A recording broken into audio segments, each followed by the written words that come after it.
All right, so now we're gonna do the install of the winglet. If you've got a winglet version, you gotta make sure that the countersunk holes are facing out.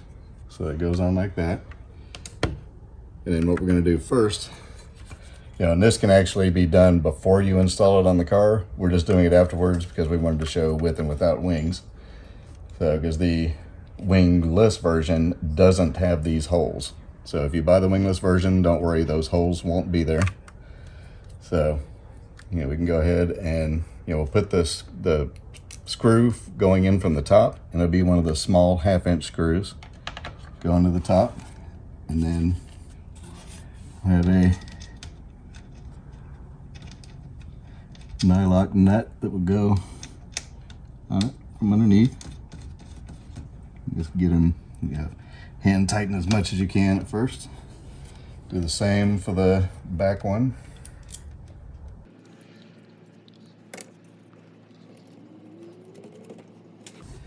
And then I put the bolt in there into the countersunk hole.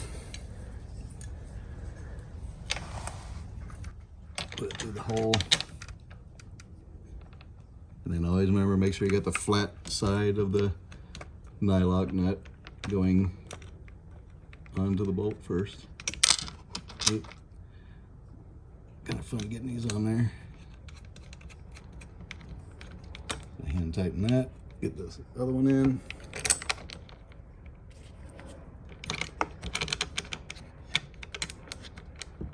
And then once you've got all 4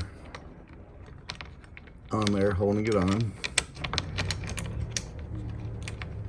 you'll want to move the winglet so that it's right in the spot where you want it.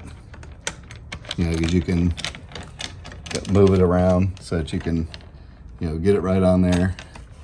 And then tighten them up. So we recommend tightening these first.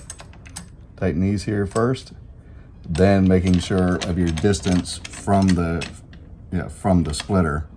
Get it on there and then tighten it up, and also make sure that you're good in the back here. And tighten everything up and you're ready to go. Then do the same for the other side and your install is done. Okay, so whenever you're doing the winglets, make sure that the winglet is actually outside, it sits outside of the splitter. It won't sit on top of it, it'll sit next to it, so that you'll have it just like that.